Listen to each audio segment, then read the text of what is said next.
YouTube is removing the public dislike button, and this is going to be a problem.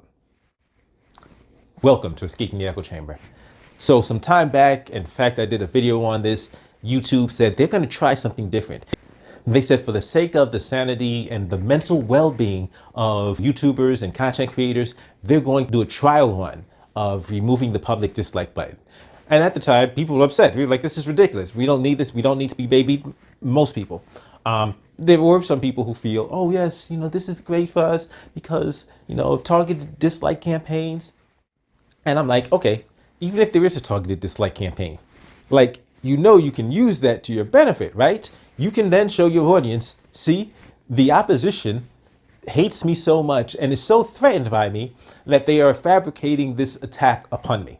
It's something fairly simple. And I have no doubt that there are some people that might internalize seeing a bunch of people disliking their content. But at that point is just getting rid of the public dislikes doesn't change the fact that this person would still see that when they looked into their studio. When they go into their YouTube studio, they would still be able to see that, X amount of people, thousands, hundreds of thousands, or whatever of people disliked their content and gave them a thumbs down. So it didn't really ring true. But a lot of people said, hey, guess what? We don't think this is going to be temporary. We think you're going to do this permanently. And recently, YouTube announced that they were right, that they're going to do this on a permanent basis. And I don't like it. And they're not being straightforward with us, in my opinion, about why they're doing it. They're not doing it for the safety of their creators. They're doing it for the reputation of certain individuals who were not looking good. So one of the interesting things I remember seeing was the White House would have, and Joe Biden would have just these enormous ratios of dislikes to likes. And you would think that a person that had, 75 million people vote for them? Was it over 80? It was over 80, right? Over 80 million people vote for them. You would think that they would be able to mount their own campaign to counter such a dislike campaign. For whatever reason, that didn't happen. Then you look at Fauci, the Fauci documentary. If you looked at the public dislikes for the Fauci documentaries, it was just insane how widely disliked. But remember, you've got people all over the country that are praising this man's word as gospel, treating him as if he's a religious figure, and yet there's so much dislike against him. So once again, I don't understand why there couldn't be if this was all the product of a dislike campaign, why there couldn't be a like campaign mounted to support him.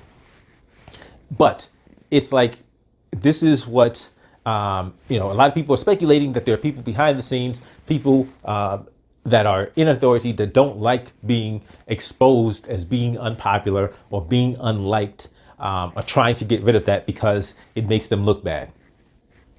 And I think that's a really garbage reason to go ahead and get rid of the dislike button. I think it's just a bad decision all around because I think the public has an interest in knowing how any content is publicly perceived. I think so.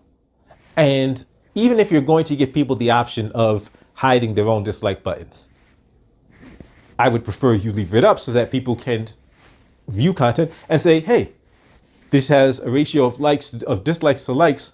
Maybe this isn't the content I'm looking for. And it would help save people time. And as a person who regularly tells my viewers, if you watch my videos to the end, you'll see I will regularly tell you, if you disagree with me, go ahead and hit the dislike button and say why. Because I'm not afraid of the dislike button. I'm not afraid for people to disagree with me. I'm not afraid for people not to like what I'm saying or not even to like my content in general. I'm not afraid. And if people don't like what I'm saying, cool. I'm not going to change my mind simply because I'm disliked. Now, if people don't like my content, then that may be the basis for constructive criticism and I can adjust accordingly. If I'm being too long-winded, hey, I can look into that. I can think about it and say, okay, I can adapt my approach. I can adapt the way I speak on issues. See, there's a whole host of things that can be gained from allowing this information to remain public.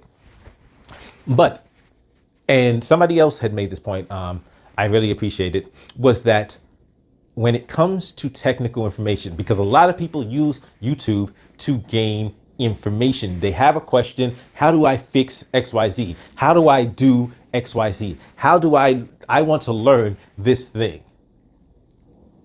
And that's when the public dislike button is so absolutely crucial. And this is my message to YouTube. This is something we actually rely on in finding reliable answers to actual and important questions we have. Because if I say, okay, how do I look at my phone screen if how do I see the information on my phone if the phone screen is black and broken?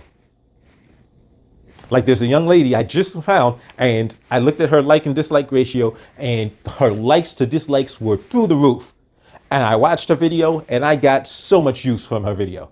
I was like, okay, I like this. I made sure to give her a thumbs up because her information was so well prepared and so concise and so helpful. And she had a series on the information, which I was like, okay, great, this is awesome. But there were other people who also claimed to deal with the issue, who would have just unhelpful explanations or just go on long-winded rants about stuff that didn't actually address the issue. And that's when you hit the dislike button to let other people who are looking for that information know, yeah, this person is wasting your time. That is just one of the reasons why the dislike button is so useful. So useful. And this is why I'm saying, like, YouTube, this is a bad decision. You're actually going to make it so that people actually start looking elsewhere for reliable information, particularly when it comes to getting answers to questions. But if that's what you choose to do, it's your platform. You make the rules. As always, don't forget to give me the thumbs up, like, share, subscribe. But if you disagree with me, and now I'm going to do something different. If you disagree with me, I want you to give me the thumbs down. But since we're talking about YouTube getting rid of the public dislike button, don't just give me a thumbs down. If you disagree with me, if you dislike my content, I want you to write in the comment section, dislike. That's what we're going to do from now on. Because if they don't want the public to know the like to dislike ratio, I want the public to know my like to dislike ratio. I don't care what anybody else wants. I want the public to be able to see if I am popularly agreed with or disagreed with and make up their own mind about my content. That's what I want. So if you disagree with me, if you dislike me, give me the thumbs down, but make sure, and do this going forward, write in the comment section, dislike. And please feel free to also explain why you dislike if you choose to, but even if you choose not to write why, write dislike in the comment section so that way the public can still know how well my like to dislike ratio is. I'll see you next time.